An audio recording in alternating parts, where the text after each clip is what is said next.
All right, everybody, welcome back to another Thursday. This is our first one back since the time change, so I hope you didn't get too confused with all of the changes, but excited to see you guys on here. For everybody who's on here for the first time, welcome. My name is Cain, and to my left over here, I have my partner, Bobby Sieg Miller. You live in where did you say you are right now? Utah, St. George. St. George. Okay, and where do you live? Central Utah, Utah County. Okay. All right. And if you're on Instagram now, I'm just putting on there, come over to YouTube so you can ask us some questions. I want to make sure that you guys get the opportunity to come up on stage with us, and we can help you guys out with whatever you need. What we do every Thursday, unless we're traveling or there's a holiday like Thanksgiving, we're not going to be on here. Maybe we'll move it to the what do you call the Wednesday before Thanksgiving, Bobby? Thanksgiving Eve Wednesday. Thanksgiving Eve Wednesday. Okay, I like that. What we might do is move it to the Wednesday before Thanksgiving just to get everybody on the same page with us so you guys can see us, but excited to answer your questions and help you guys out. We do this every Thursday for free. Our goal with this is to make sure that we are helping you guys find the answers to your questions. And we're making sure that if you do need help closing a deal, stopping an auction, we have left every stone. There is no stone unturned. So that is the main goal here. But I have been in real estate since 2020. Bobby, when did you first get started doing deals in real estate? It's been a long time, back in the late 1900s. Back in the late 1900s. Were you even born then? I was born in 92. So okay. the late 1900s. That's when I graduated. Oh, okay. Yeah. You're only a little bit older than me. But yeah. So what did you do back in the late 1900s? What's your background? A lot of pre-foreclosures. Did a lot of real estate. Sold as a real estate agent. Had a couple developments we represented, a few hundred properties, and started doing pre-foreclosures. We'd actually go to the courthouse steps and buy them, and you'd show up with your check, get ready to buy, and sometimes you'd get outbid. Other times the sale was canceled. And I kept wondering what is going on? Why are these sales being canceled? And kind of reverse engineered the process and learned that there's people stop paying. Then there's something called a notice of default. And then they record that on the county records. And there's this certain process, depending on if you're in a judicial or non-judicial state, there's a certain process that these properties go through. And what I found was people were buying them prior to going to the auction. So that was a little tip. And so we were doing this and a version of Sub 2 long before it was ever popular. Banks, we would deal with their REO department once a real estate, property was taken back by the bank. But a lot of times you could do a short sale or identify how to buy these pre-foreclosures. So that was something that was light years ahead of its time. Okay. And when you got in, when you were doing deals, what was the biggest struggle that you had? I think one of the challenges for someone that was new, not really new into real estate, but new to investing in creative finance is coming up with the capital to buy. Because you go to the auction, you got to have your cashier's check ready to go, and then full funds, fully cashing that property out within a certain amount of time. So that was a big challenge. So buying some of those Sub 2, reinstating the arrears makes it so much easier. And you also get to lock into some of the rates, that are available, which again, we didn't do back in the day as well. So made it very unique. Absolutely. Well, I know we have a lot of new people in here, and I know more are coming in at just the time changes got us all wonky. But Bobby, I've talked to quite a few people, especially today, about the ability to build in more equity, or at least have a little bit more leverage when you are negotiating deals. What have you seen with the families that we've helped overall? Why do you like to focus on pre-foreclosures compared to expired listings? Why is pre-foreclosure a niche to work with? So pre-foreclosures gives you an opportunity to, number one, work with a family that is in distress. And there's a lot of opportunity to help families walk with some cash. Once the property has gone through the foreclosure process, it goes to a trustee sale, they lose everything. Sheriff shows up the next week and evicts them out of the property, and there's a new property owner. What I find is sometimes they have a first mortgage, there's a second, a third. We just recently purchased a couple properties that we've done that have seconds and thirds and partial claims. sometimes you can go and negotiate and create equity in the property. So some on the surface, townhome that I recently flipped, we made about 80,000 on that. We actually paid off the second and then reinstated the first. And now we control the property with a lot less than fully cashing it out. And some of those have an incredible rate. That was like a 2.7% interest rate. Those are dinosaurs. Well, unicorns, actually. You can't find those anymore. So that makes it a little bit more appealing when you can work with a homeowner, give them some cash. They know, their options are limited. And we'll obviously, when we engage with the homeowner initially, the question is always, who do you know? Who's some friends, family that you could borrow from to reinstate your loan?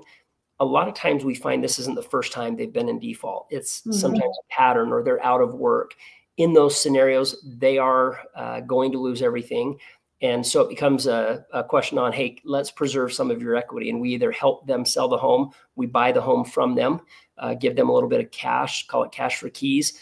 One lady, we had a property in Vegas. We actually paid for her moving expenses, storage units.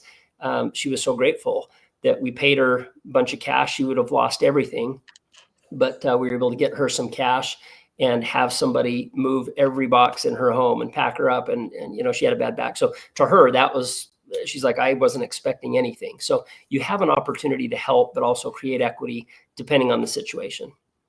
The cool thing about that deal as well, and I see Michael's in here, I'm going to bring him up here in a moment, but the cool thing about that was we also helped her find her next property to move into, covered the first month's, last month's, got her a little fresh start. So you have a lot more leverage, I'd say, to help homeowners with the next chapter of their life and getting away from this really big headache, which is really cool. It's very fulfilling. For me personally, if a homeowner's in pre-foreclosure, then we will also look at the expired listing, but I don't want to touch expired listings just because if they did need to sell, or if they needed help, they probably would not be expired. But with that being said, I know the time change has messed up a few of us, and Michael, sadly, I thought when I sent out the group message, it made sense. So I apologize. How's it going? Good. A victim of Arizona time. It gets us all. It gets us all. What's going on? Oh, it's good. It's good. Got a deal done today, I saw? What's that? I said, did you get a deal done today? Of course. A deal a day keeps the bills at bay. Yeah. I love that. That's how you got to keep cooking. Well, before you got on here, we were just kind of catching up and telling everybody what we do. And we talked about Bobby's background and how getting into pre-foreclosures and helping families has been a big game changer for him. I looked at your Instagram. I actually had a phone call with a buyer right before this for a property. We're helping a family out in pre-foreclosure, but you mentioned a student that you just helped who just joined the niche community. Will you tell us a little bit about what you shared on your Instagram story? Yeah, we've had, I've started doing some one-on-one calls with 8 or 10 niche community students each week, just kind of connect with them, get to know them, see if they have any parts of their business that need a little bit of help. But the results that some of these people are getting are astounding. Yesterday, had a guy named Mustafa that was down in Miami, as we know, very, very competitive market, probably akin to Phoenix or others. But he started using our data 3 days ago and had set up 10 appointments with sellers, which I was pretty blown away by. Wow. And then today I talked with a student named Jordan. He had started with us probably close to a month ago, and he had locked up and closed for profit 3 deals in the first 30 days, and he was thrilled. So getting to connect with them and hear their stories and how this program's impacted their life's been pretty heartwarming for me. I'm taking notes here because I got feedback. Do you guys hear feedback? Is it just me? No, it's just you. Okay, I think. No. Is it me? There we go. No, it's me. I have a new setup and I have to open up 2 windows for StreamYard so this works. One thing I wanted to talk about. So you said that one student is in South Florida and he set 10 appointments. Yeah, in Miami. In Miami, okay. 10 appointments in his first 3 days using the data. Okay, so the reason I bring this up and I want to highlight this is because I know quite a few people who are trying to invest in Miami and they really struggle because it's an extremely competitive market. I mean, everybody talks about South Beach and I think that is astronaut. Did this guy have any experience with real estate before? He had done deals, but not in our space that we talk about. So traditional deals he had done, but very inconsistently. And he moved over here, and he's not very experienced in foreclosures and how to talk to these sellers. But just sending out messages, he was getting. You hear it now? You hear it now? You hear it now? You hear it now? You hear it now? It's my feedback. It's me. It's like a But, rap My AirPods in. Yeah, it was kind of like a club beat or something. Sorry, I'm trying to get.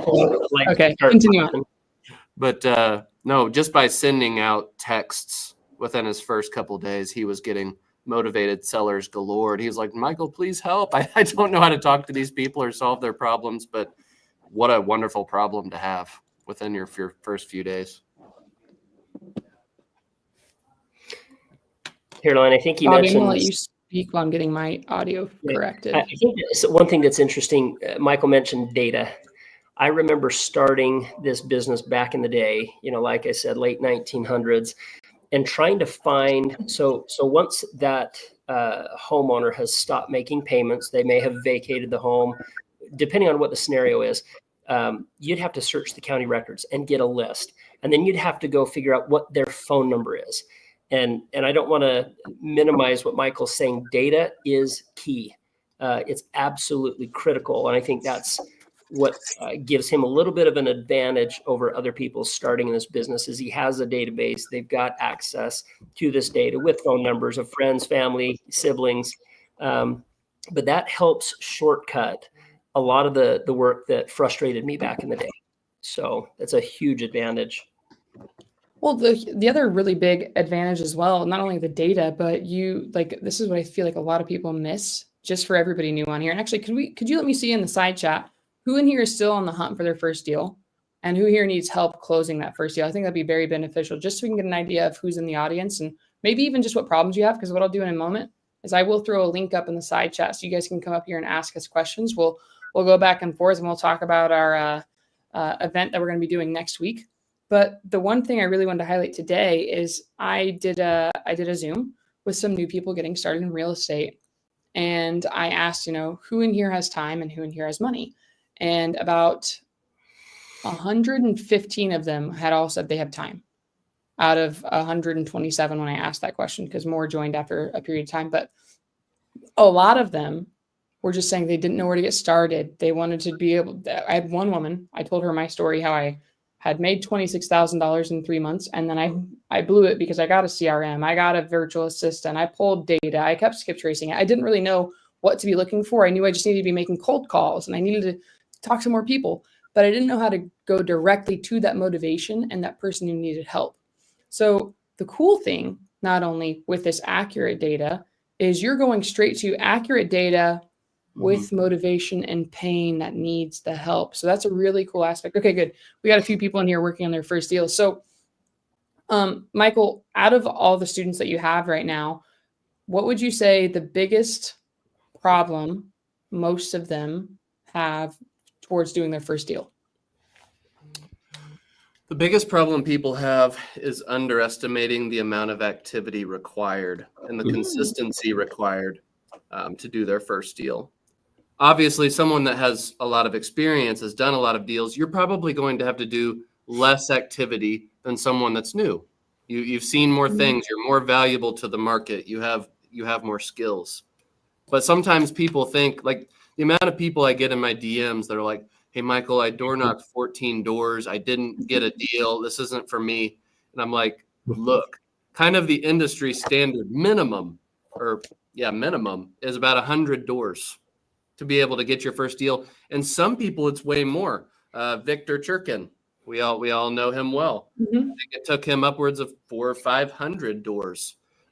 Is that a little bit more than average? Yes, but some people are going to have a little bit more persistence.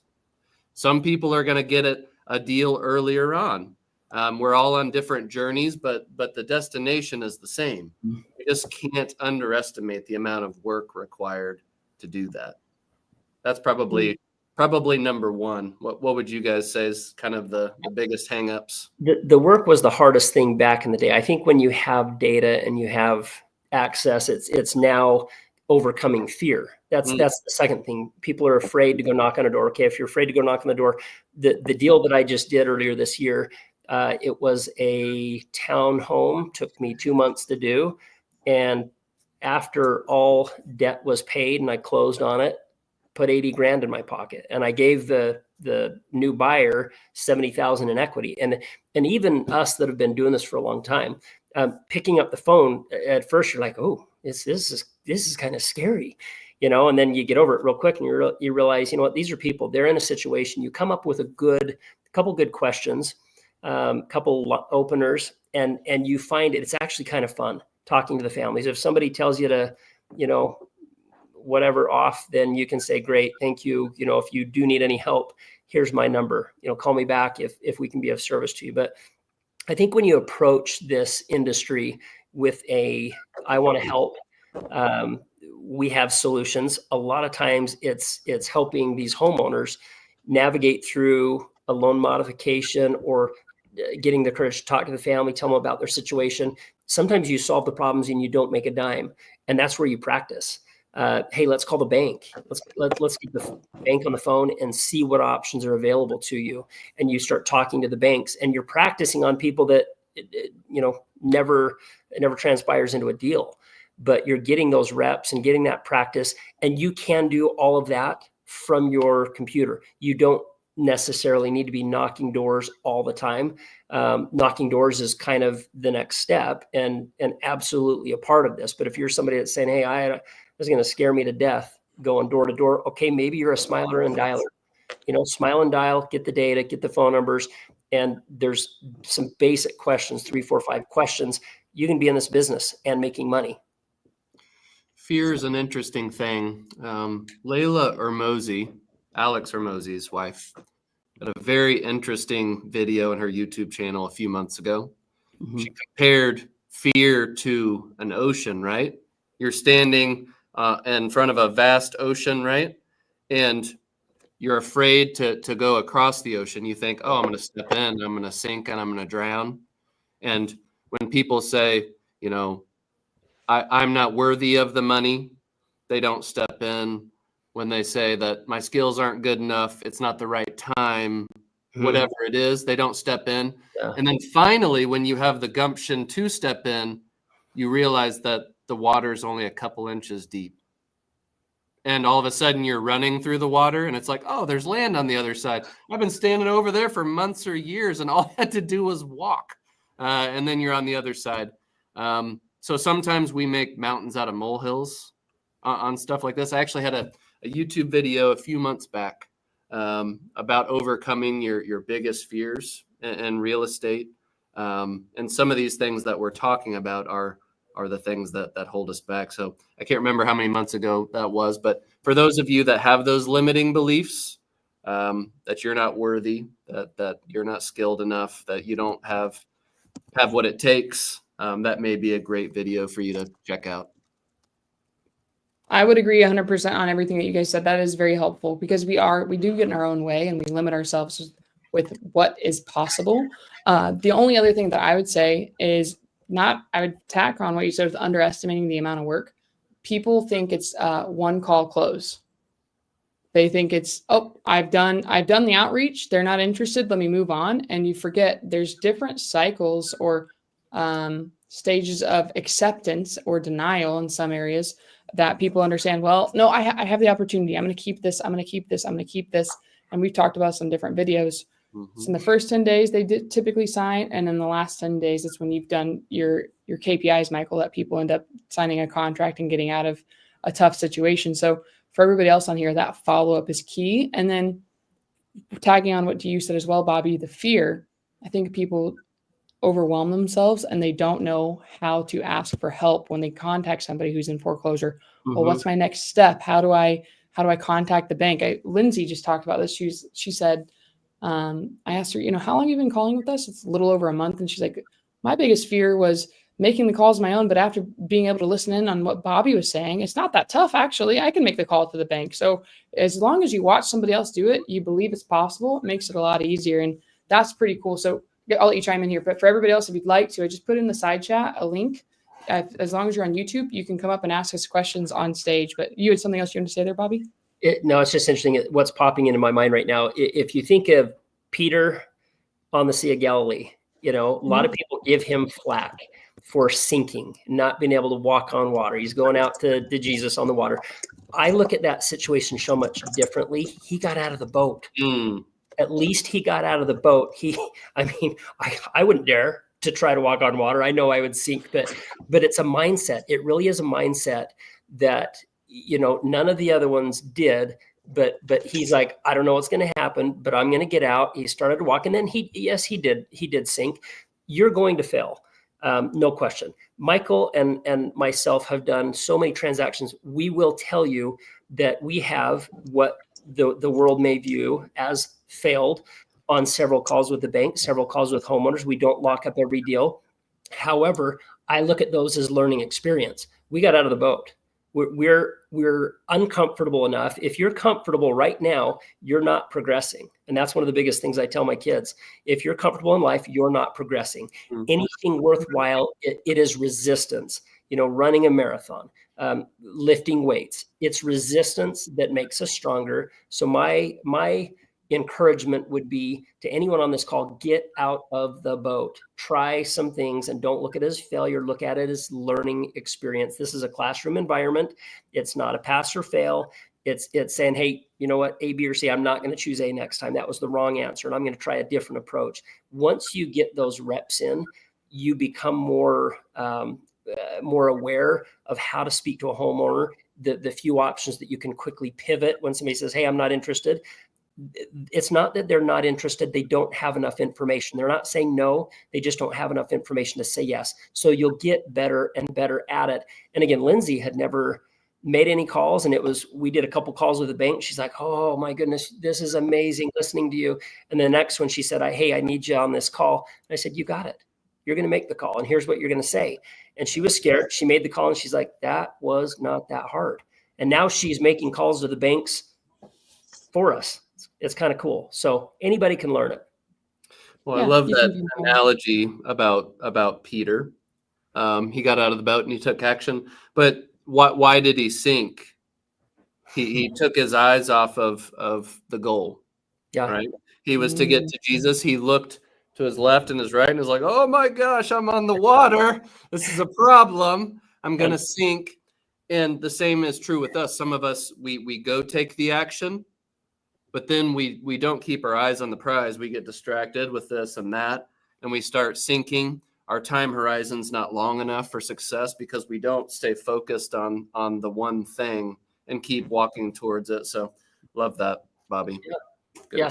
I saw a note in the side chat, real estate agent, and I'm a recovering real estate agent. I actually haven't practiced for 15 years. I let my license lapse, but when I was doing it, I was a big deal. I'm a has-been now, I will say, but I was number one in the West Coast and number 4 in the nation for gross closed units. And when I see Mark, I think it's Mark Sullivan, he said, I'm a realtor that makes about 5,000 calls a month. I'm like, bro, okay, so that's awesome that you're doing that. Let's get you making 200 calls a month and have 20 of those turn into deals, and you're going to find you don't need to make 5,000 calls a month, and you're probably making those calls to list a property.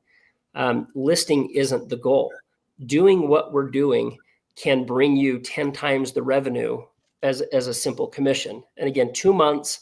The one I flipped, I literally jumped online. I thought, I wonder if foreclosures are still a thing. I'd sold my company. I needed something to do. Started looking up notice of defaults. Attorney website popped up, found a property that was close to me, like within a couple miles. Started doing the research, found the names on the county website, and Googled their names, found their names, started making some calls. And within 2 or 3 calls, I had the homeowner on the phone. I'm like, dude, hey, it looks like you're in a little bit of a mess. Love to help you out. I'm local. I'm an investor. I'm sure you're getting hit up by a lot of people. Would you like to sit down? I'm local, and I can walk through some of the options with you.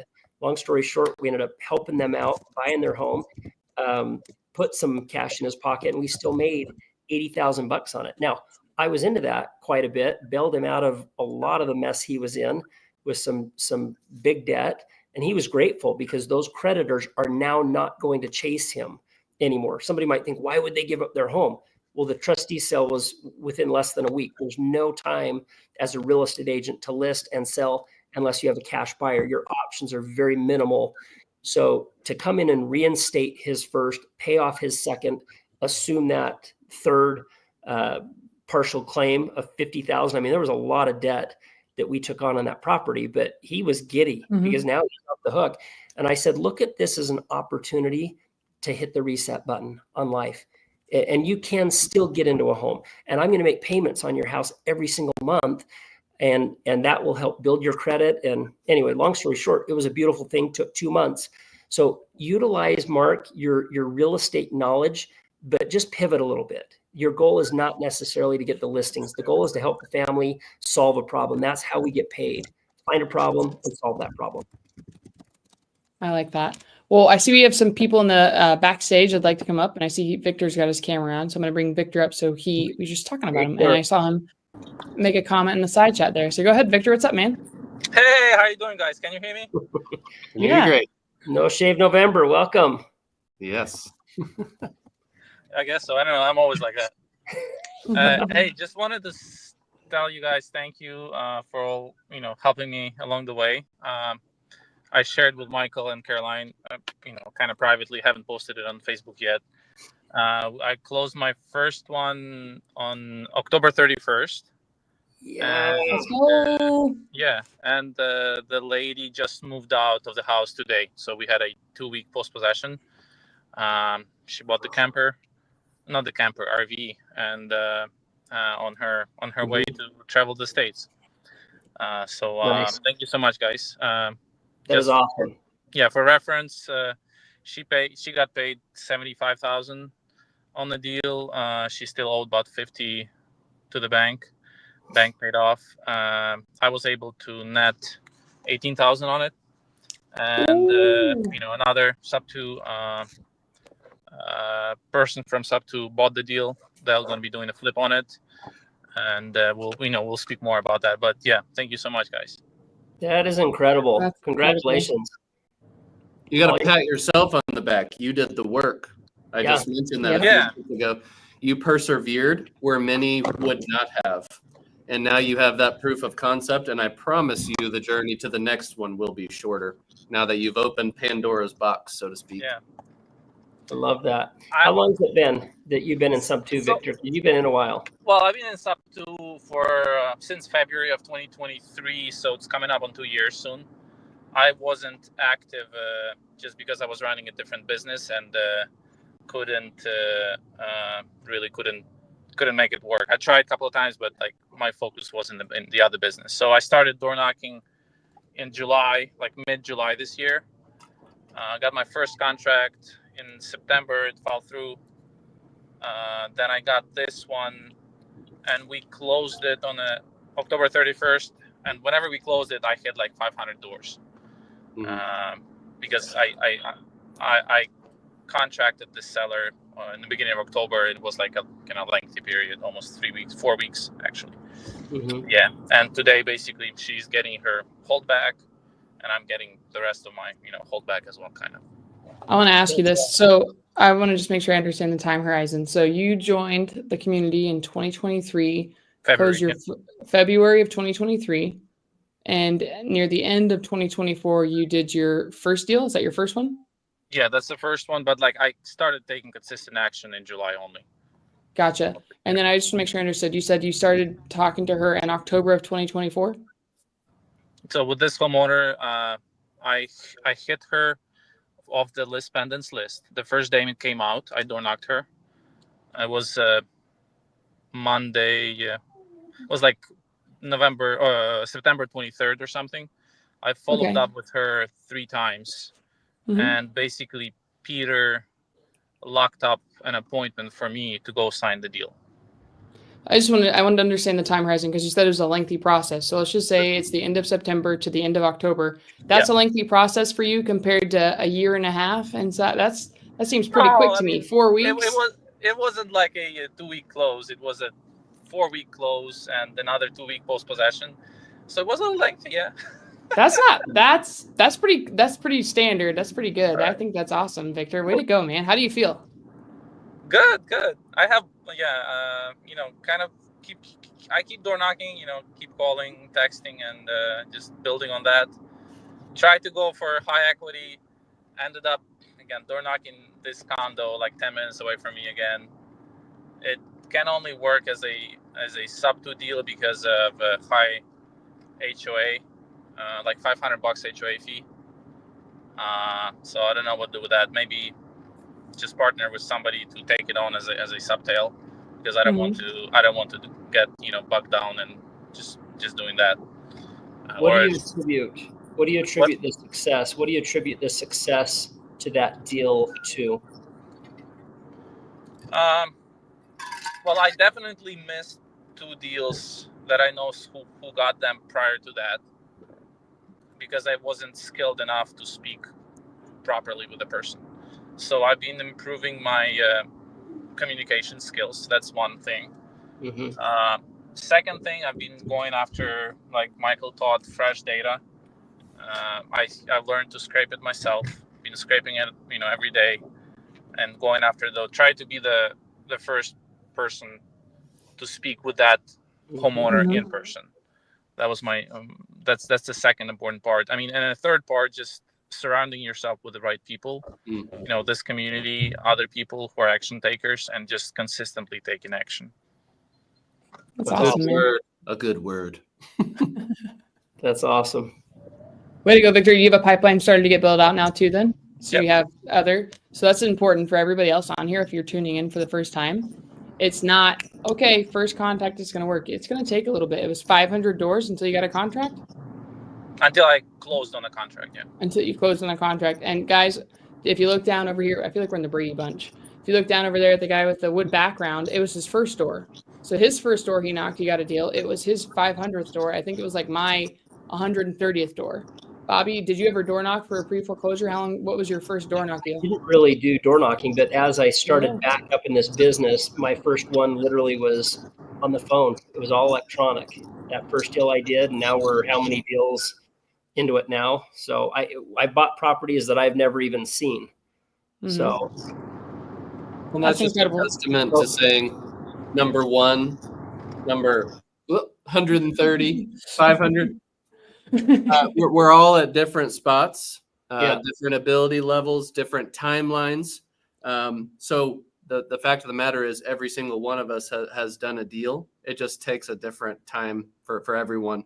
But the key is that surrounding yourself with the people that have done it and can help guide you to the right place. And I would say it's even a blind squirrel finds a nut. You can. I love the phrase, it takes faith to move mountains. Don't be surprised when the Lord hands you a shovel. Like there's a lot of work on our part that needs to be done. You can't sit back, watching all these YouTube videos and just daydreaming about the success that comes from this. There is an element of work, but there's also an element of smarts and education. And so the combination of those two, learning from people, having them mentor, call the banks. Once you see it a couple times, it really is fascinating to watch people. Our goal is to train you, and then you're on your own. You take the training wheels off, and now you're riding a bike. It's a real thing. And once you get the taste, like Victor, of doing a deal, I guarantee the 500 doors that you've knocked before that have given you so much more experience, so that when opportunities come up, you have the ability to identify those.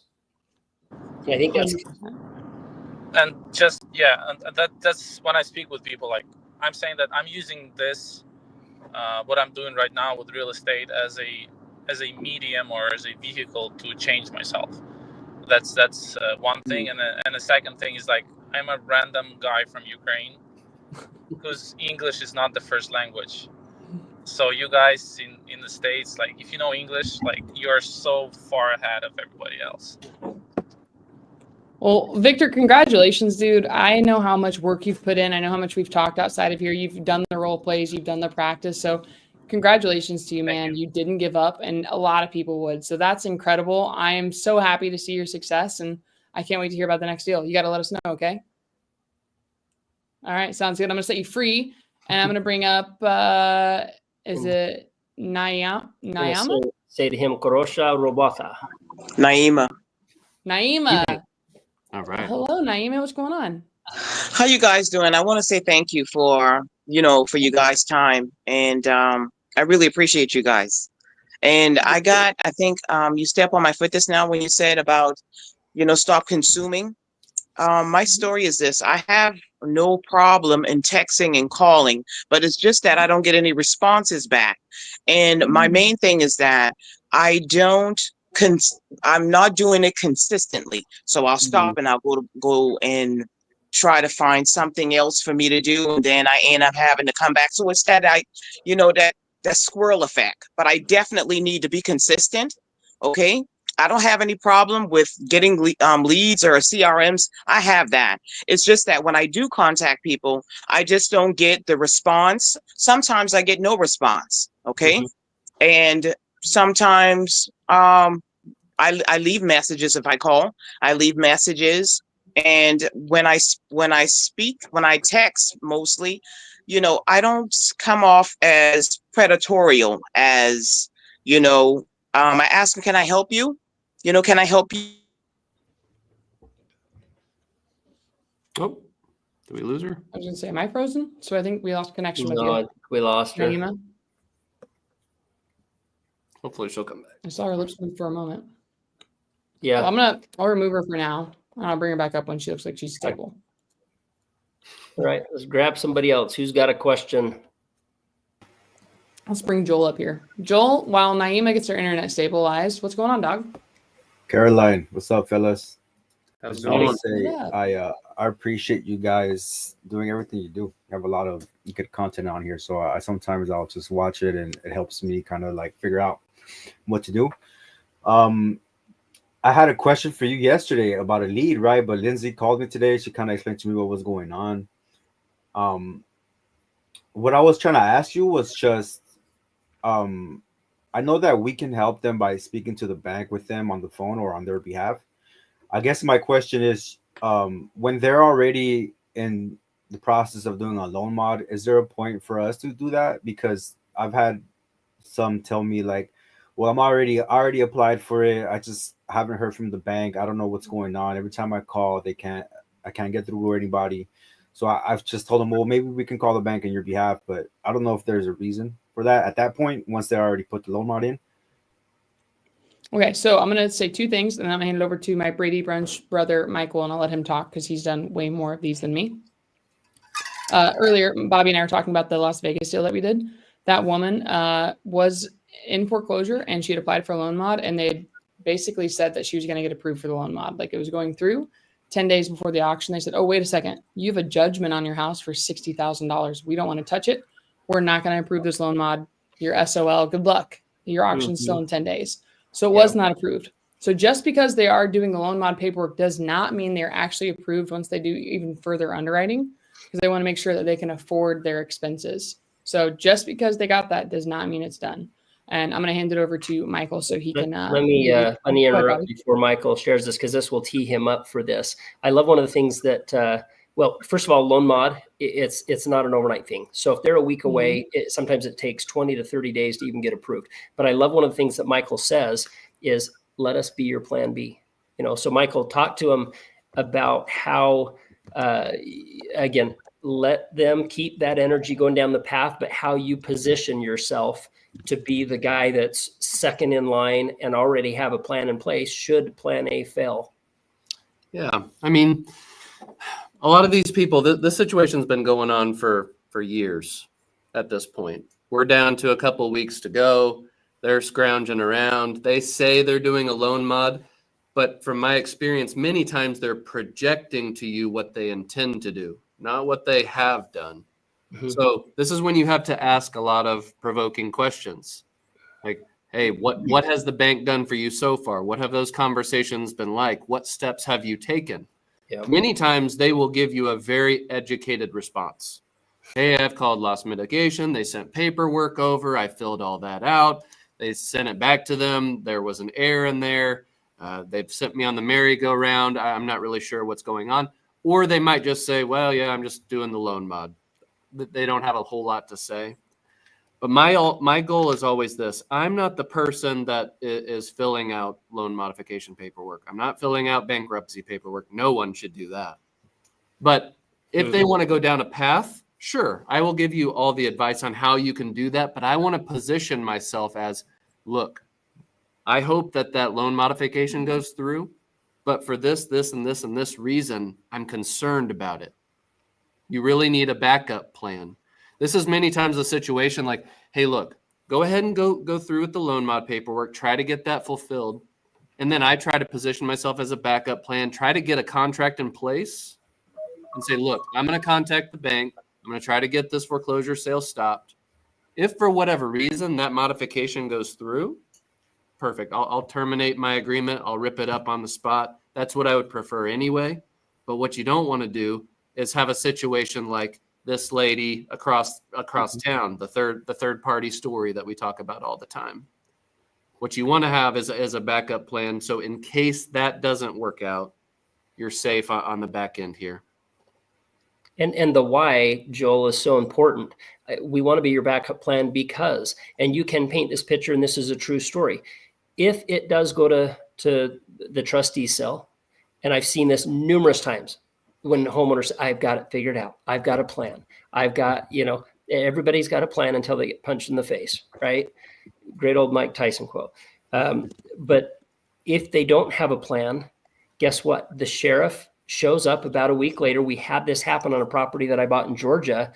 And there they were with hey, this property has been sold at auction and you need to vacate the premise. And I had some guy at the door, this lady had a plan. Fortunately, I was able to reinstate that loan a couple hours before it sold at the trustee sale. And I called the bank and I said, hey, here's the proof of funds that have gone to your trustee. I let the attorney know, that's the trustee or the person selling the property that's in foreclosure.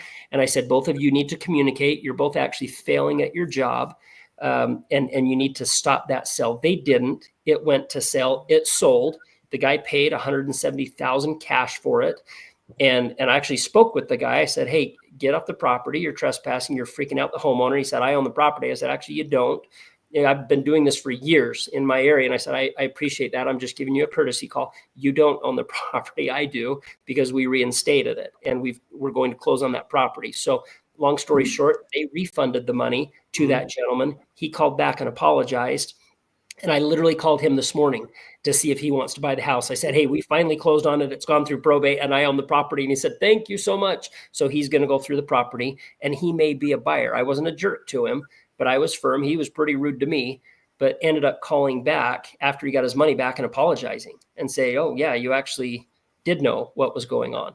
So you need to protect yourself. You have to know the steps of the process, how to navigate the bank, what you can say, what you can't say, to protect these homeowners. But that is a very true and visual representation of what can happen. Had I not reinstated, the sheriff did show up. And I've seen this, Caroline, with one of the properties in Arizona.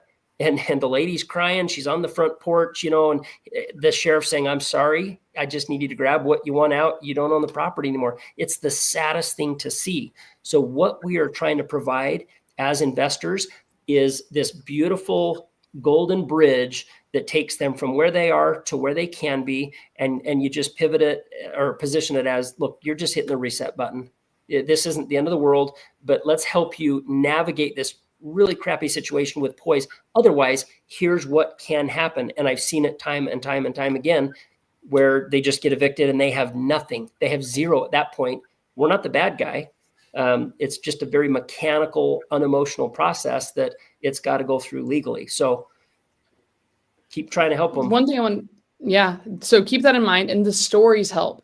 You can borrow our stories. Joel, this is what we're here for. Think of us, this is your campfire, guys. This is your weekly campfire with Michael, Bobby, and Caroline. You get to come in here, ask us questions, tell us about the problems you're dealing with. We are more than happy. The main reason we do this is we want to help more homeowners across the country. The biggest problem we have right now is affordability. How much are groceries? How much is insurance in Texas and Florida? Like, people are getting decimated. The cost of living is astronomical.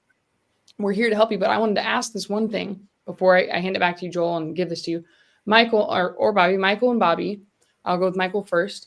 How often have you seen somebody that the bank says, we will give you a loan modification, and they fill out the paperwork and they send it back and the bank says, you know what? We're not going to approve it. How often has that happened? All the time. Lot. Yeah. And those the paperwork's not particularly easy to fill out, No. especially when they're alone and they don't know what's going on. But banks throw out stuff for all kinds of reasons. But it's more often than not that they get thrown out, and people are trying to do it at the last second and cram it through, and they don't do it right, or they don't have a job. And part of our job as the investor is to identify patterns from all of the cases we've seen. And sometimes we have to insert a little bit of tough love with these people. Be like, hey, look, I understand that you want to save your box with 4 walls. I get it. That's where you live. It's where you're comfortable. But I've seen 1,000 situations just like this one. And this is generally what will happen. And you kind of have to show them, get them. People are very story driven, very visual driven. They need to see a picture in their brain of what can happen, kind of like Bobby was saying with the illustration of what can happen. But then at the same time, give them a positive illustration. Hey, if you work with someone like me, like, not to toot my own horn, but we've done this time after time after time, and you've run across the right person. This is, as Bobby said, the golden bridge that we can get you to your ideal realistic outcome. How would it feel if in a 60 days or so, this is what your life looked like? And start getting them on your side and have them identify with what you're trying to accomplish for them. And I love the let me be the plan B, and we'll write an offer subject to, not the sub 2 community you're in, but subject to you getting your loan mod. If you get your loan mod, we are all clapping and excited about this. But if not, we are your safety net. You're on a tightrope right now, a trapeze artist. Look at us as the safety net. You may fall. It might not happen. So as a plan B, it's a beautiful thing. I love technology. I just got to say right now, I'm signing on a deal right now on my phone that we just closed on. Technology is an amazing thing. We're going back and forth on another deal too. It's crazy. We're talking about a deal that's going to close tomorrow as well. Say some deals for the rest of us, bro. We're trying to do deals with for the you, rest Joel. of us. Look, all of us are trying to do deals with you. Just so you know, because I have the data behind it, there's upwards of 2,000 new foreclosures a day in the United States. So if Bobby's closing on one a day, there's still 1,999 for you, Joel. Right. What other questions do you have for us, Joel? I appreciate all that. And yeah, so it does feel like a compounder though, that like what you have going on here, I appreciate, because it does feel like that. Just coming here and being able to ask questions is appreciated. I guess I have someone I spoke to earlier today. I'm supposed to call him back right now, and he got the date pushed back. And he was kind of just being, really stern and hard to speak to over the phone. And he said, you know what, I don't want to be rude to you. I have my attorney calling me right now. Give me a call back in 30 minutes. Right. We hung up, and he's like, what can you do for me? Right. I'm like, yeah, I was just calling to see if anybody's taking the time to go over any options that are available to you regarding your house. And he was like, when do you think the auction date is? And I gave him the date. Right. And he was like, yeah, no, I pushed it back. So what can you do for me? And it was just like, I didn't know how to handle it. Thank God his lawyer called, but now I want to go back and revisit that conversation, right? What can I tell him? How do I revisit that? Tell him I know a guy. And I say this with as much love as possible, but most attorneys are idiots. They are in the way. And a lot of real estate agents are too. It's fascinating how, nope, I've got the listing and I'm going to block you from doing anything there. And it's like, hey guys, there's a trustee sale coming up. Our goal is to help the homeowner. But yet real estate agents just don't. And I can say this because I was one. But they don't understand the process. And sometimes they're in their own way and they're preventing the homeowner from capitalizing on the property because they're worried about their freaking commission, or the attorneys are worried about their billable hours, and I want to say, get out of the way. Let me show you how this is done. I've spoken to so many attorneys that we're trying to coach through this process, and it's almost to the detriment of the homeowner. So you've got to learn to coexist with these individuals. Next time, Joel, you come across a situation where somebody says, hey, what are my options? Just say, you know what? I know a guy. Let me get you on the phone. This is not somebody that's just going to tie your home up and wholesale it. Say, these guys are the actual investors. And then you reach out to Michael or I, and we'll get on the phone with them and walk through their options. And the difference is we're going to tell them the truth and say, here's the reality of your situation. We would love to help you. And we can create a beautiful next step for you if that's something you want to do. But sitting there doing nothing, this trustee sale is coming, and and it's going to happen unless they take action and say, I've got some guys that can walk you through all of the options. And my first approach is, who do you know, friends or family, who has money that you can borrow money from? And if it's nobody, I don't got anybody. Okay, cool. Let's look at your situation and start to find out what the debt is. Is it a first? Is it a second? What is the situation? And gather as much information as you can so that when you call us, you're giving us good information. Here's the property. Here's the ARV. Here's the debt. Here's the reinstatement amount.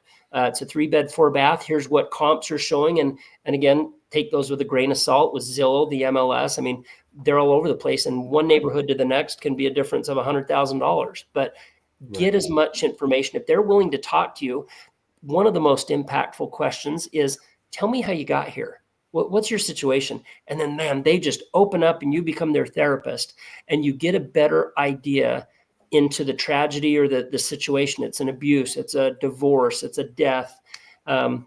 And once you understand that, you're empathetic. I'm sorry for your situation. Do you have a clear path out of here? If it's a job loss, do you have any prospects, for the job? I'm sorry, but somebody that doesn't have a job, that has a mortgage, is not going to be allowed to stay in the home for very long. They can declare bankruptcy, but that is going to delay the inevitable.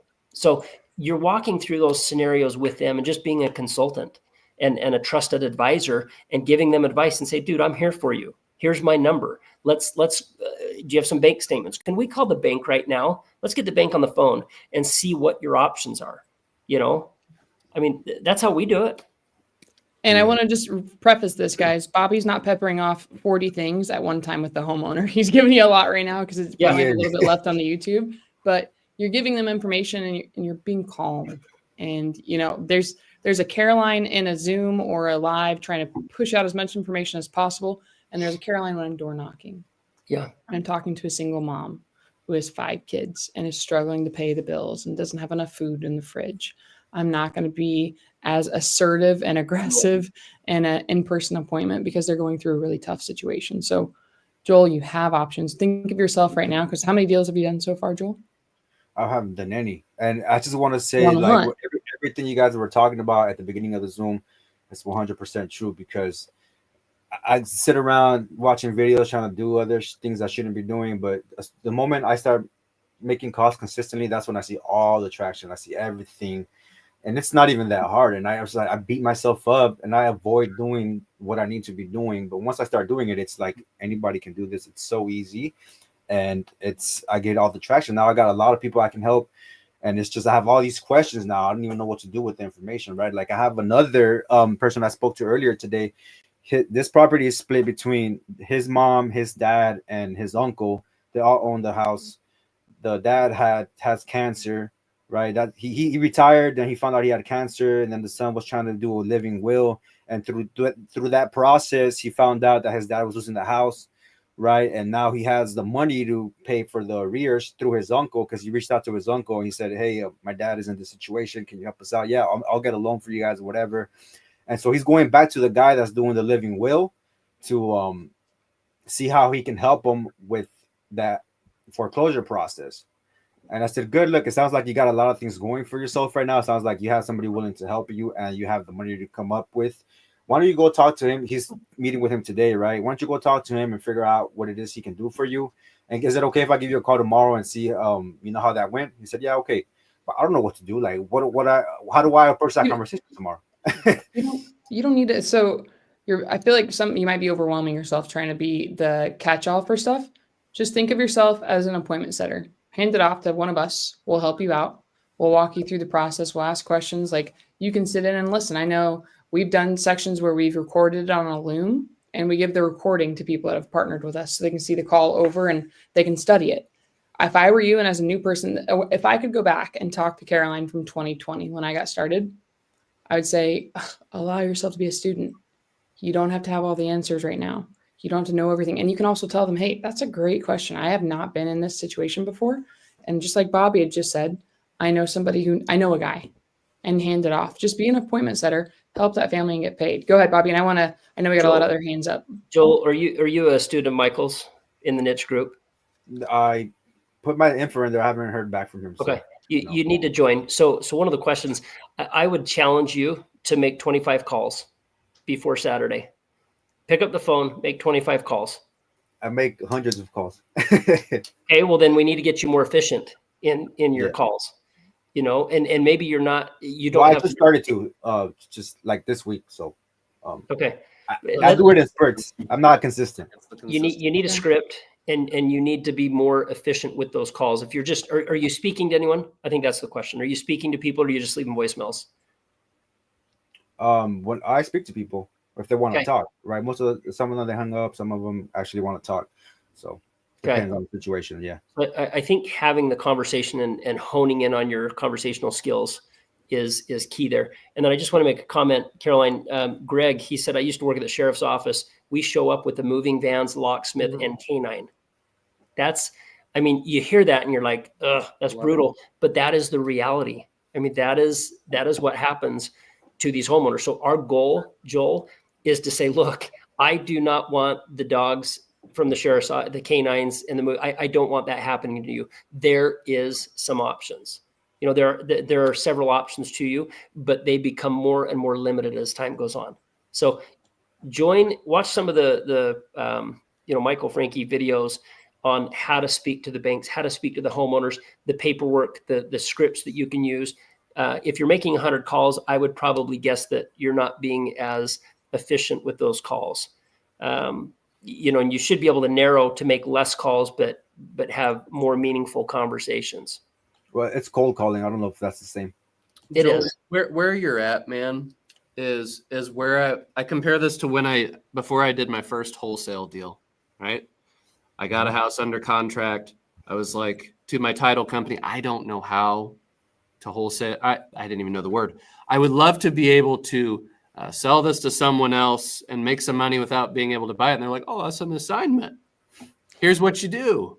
And then they walked me through it. And I'm like, okay, so you're telling me I just have to sign that paper and then have the buyer sign that paper. And then what happens?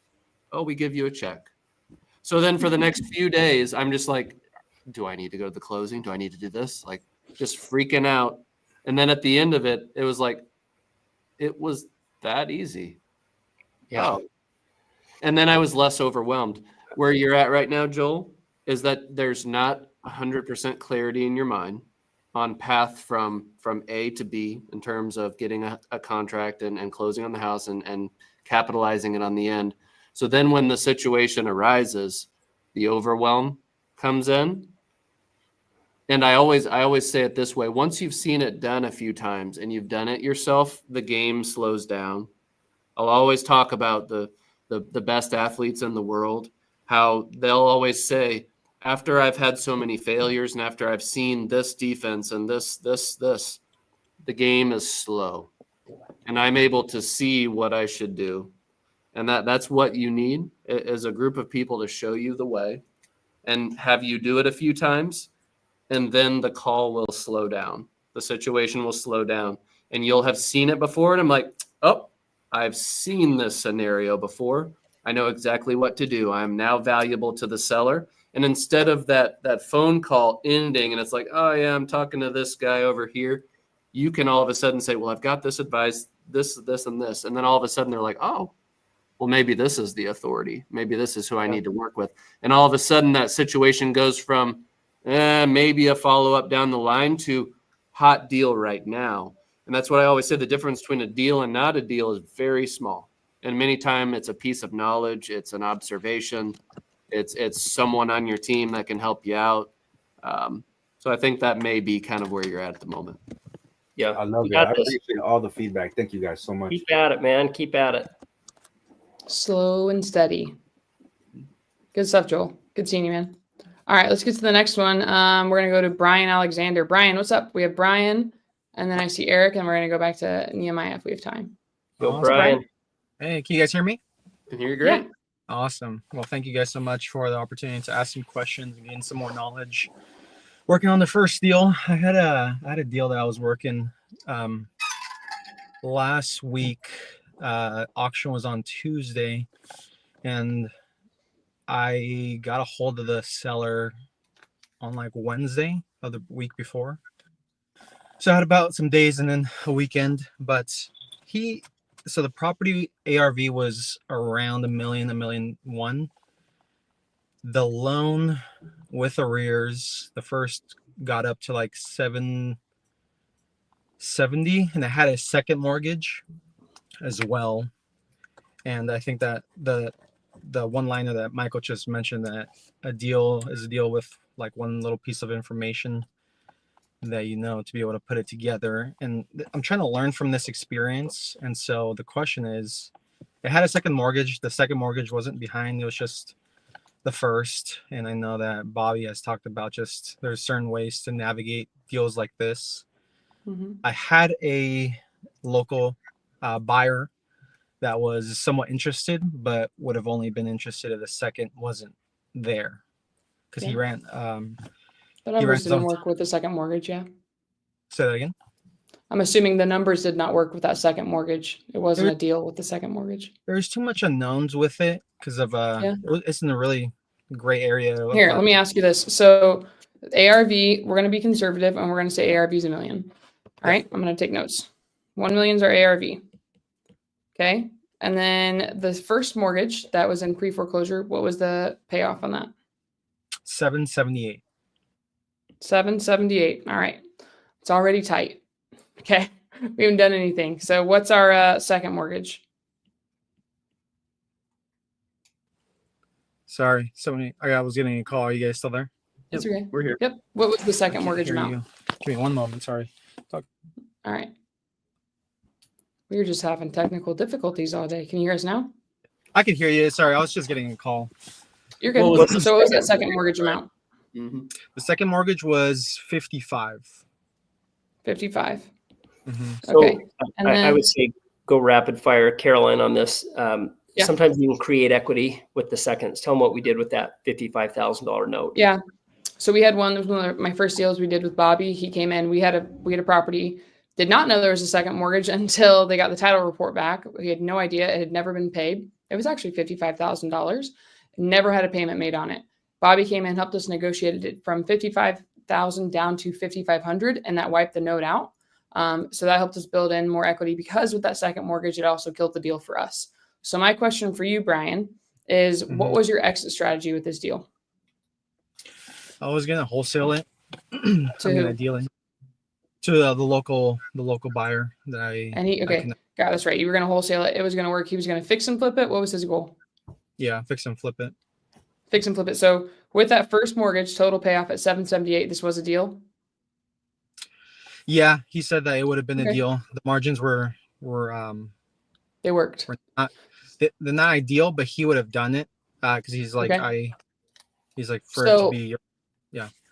So it could have worked that way. So what you could have done, and just message us, we'll help you. Contact that second note holder, find out who it is, and just say, hey, listen, there's an auction next week. Your note, it's killing the deal. The $55,000, we'd rather just let it go to foreclosure and try and bid on it at the auction. How would you like something rather than nothing? And that note holder, guess what they're going to say? Perfect. Hey, you know what? We'd like to get something. The payoff is 55. We'll take 54. And you'll say, no, it still doesn't work for us. I'll offer you 2. And you're going to get into negotiating, and you're going to go as low as you possibly can, because they're a second note position. That first mortgage has to get paid off at the auction, because that's the way that they do everything. So you could give them something rather than nothing. Did I condense that enough, Bobby? Yep. So there you go, Brian. Did that sale already happen? It happened. Yeah, I'm working with a tenant right now. There's a California law called SB 1079, and we're heard of this law. Yeah, it's an interesting phenomenal JV with the tenant, man. Yeah, and so working with somebody else from the niche community and seeing if the tenant is super skeptical of everything and everyone currently, because she thought that the owner got it postponed, so she runs a daycare out of it, and her business is there. But yeah, working on that one, and I'm following up and in conversations with another deal very similar to this. High numbers, very similar kind of debt to ARV, and so that's what I want to know. These might be novation plays if you can get the auction postponed long enough. So this one with those type of numbers, 800, 855, being that the market the way it is, anything over $1 million. I know this is California, so it's a little bit different. But I would be very conservative with your numbers, especially because if you take that down, your holding costs could be pretty doggone high. If you have a house that sits on the market for 6, 12 months potentially. So in situations like this where the numbers are a little higher, I'm assuming the house is pretty nice. It's like if we could have got it stopped 30, 60 days, something like that. Hey, maybe we could have thrown it on the market for 950, something like that. After all holding costs, you're 900 at the end of the day. Maybe you could walk away with some money and make sure that the seller's taken care of. But I'd be very leery of those $1 million houses unless you have an agent that's like, this is a no-brainer. It makes sense. But at the end of the day, your finishes have to be a lot higher. You have to do a whole lot of things right with luxury. Yeah. So be very careful. Yeah. Smaller buyer's pool. But as long as if you could have sold that, that would have been great. Do you have any other questions, Brian? I want to get to the last one so we can keep it moving. No, that's it. I super appreciate it. I'll send you guys information on, because this is in the greater Sacramento area. And no, okay. Caroline, you said that you guys operate out of here, but super appreciate it. Thank you guys so much. Thanks, Brian. Nice seeing you, dude. Brian. All right. Eric, what's up, dog? Hey, Caroline. I see you every day. So hello, Michael, Bobby. Hi. Nice to meet you guys. Good to meet you. I've been talking with a prospect who says he's been going through a previous divorce and bankruptcy, and the bankruptcy's been discharged. And so he says that he had some funds that he gave to his bank that were supposed to be applied to his loan balance. And that those funds are now, they disappeared. They're nowhere to be found. I think they went to a bunch of other stuff and fees. And I think he thinks that he got screwed over because the story is this. He's hiring an attorney and he wants to sue them over the lost funds. But he just got, here in Colorado, it's a NED, notice of election of default, is like that first document that you get. He just got it like 2 or 3 days ago. And so after trying to get through his options and figure stuff out, he doesn't have the money to reinstate the loan. And because he thought the funds were being applied to his loan balance, he hasn't been paying. So now he's behind 10 months. It's about 20 grand. He's been working on a loan modification with them. And yeah, so this whole thing's a disaster. I told him in the middle of it, let's get your bank on the phone and let's just see what your options are to stop this thing. And so my question to you guys is this too messy to get involved? And second, that conversation with the bank, I have no idea what I'm doing either, to be honest. Okay. We can help you. I'll hand it to Michael here in a second. I'm going to say one thing. I had a homeowner who did have a bankruptcy. His name is Alberto. We helped him. He did it back in 2022, and they lumped all of his debt together. He had dental work, a car, his house, everything. It got lumped into one. His mortgage by itself was $1,500 a month. When he did the bankruptcy, all of his debts got together, and it was $3,500 a month. Immediately at the first of the month that had to be paid. He got behind because that is more than he was able to pay, and fell back into foreclosure in 2024. So he fell back into foreclosure, and we helped him out. He had a VA loan. It's a whole other thing, but you can talk to the bank and figure that out. I'm gonna hand it over to Michael though, but yes, you can talk to the bank and just see what the best options are. Michael? The situation with people sending in money and then it disappearing is very common. What will happen many times is a lender will send a reinstatement quote. It'll be good through, let's say, today, but they end up paying off that reinstatement quote in a couple of weeks. They don't order a new one. All of a sudden they send $7,500, but the payoff ends up being $8,500. Then because it doesn't cover everything, a lot of times the lender or the attorney will sit it in an escrow account. So our first task needs to be knowing where that money was attributed. Oftentimes it might be sitting in an account somewhere to where they didn't know what to do with it. I've helped so many sellers that have done that, to where they've sent money, but it wasn't enough, or they thought that the lender would take a partial payment and they will not. So that would be the first question that I have, is getting on the phone with the lender, figuring out where the money is and what it was attributed to, if anything. Yeah, I would agree. Then sometimes you can get them to wire that money back. Well, that helps them immediately. But it's amazing. Sometimes these big checks, they just happen to get lost. They get lost somehow. Yeah. But a lot of times it's because they've sent a check that's not large enough to cover what the arrears are. Have you gotten on the phone to discuss that whole situation? I just my initial reach out. So he gave me that whole spill, and I was like, look, I'm gonna bring this back to my team and just see what they think. So I got a couple opinions on this, and most people are just telling me to stay away because it seems like it might be a disaster. Daily Dial today, Creighton said, well, if the guy wants to go ahead and sue his lender, like, let him do it and see what happens. Ask more questions about what that lawyer thing is about. What are their plans? What are their timeline? But I'm pretty sure his timeline here is the auction date, which is set for March 5th of next year. So he has a little bit of time, but good luck. This guy. Yeah, right. I'm So pretty sure that they have more. I'm pretty sure they have more money to fight that situation than him. This is, to me, is just a few questions away from the truth. There's no need to sue anybody. It's just, let's figure out where the money is. Let's figure out the train or the path that it went. Another situation that happens many times with people that send in money and regarding loan modifications, there are some very sophisticated scammers out there that will say, hey, if you pay me $2,000, I will get this loan modification approved, 100% chance. Then they'll say, hey, go over to Walmart, send a MoneyGram or a Western Union or whatever, and we'll get it taken care of. People that send the money, or the homeowner, they're like, oh, this is what I want to hear. I go ahead and do it. It's all of their money. That money's gone. Then they blame the lender. Like, where's my money? Why is it not good? Well, because you sent your money to a scammer. I've experienced this probably 5 or 6 times in the last year in Kansas City.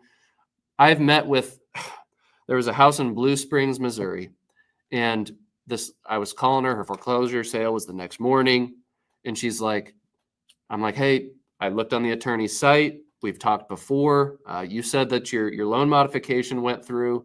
I'm seeing it on the site. And she's like, oh yeah, loan modification went through, yada, yada. And I'm like, okay, do you have some sort of written confirmation about this?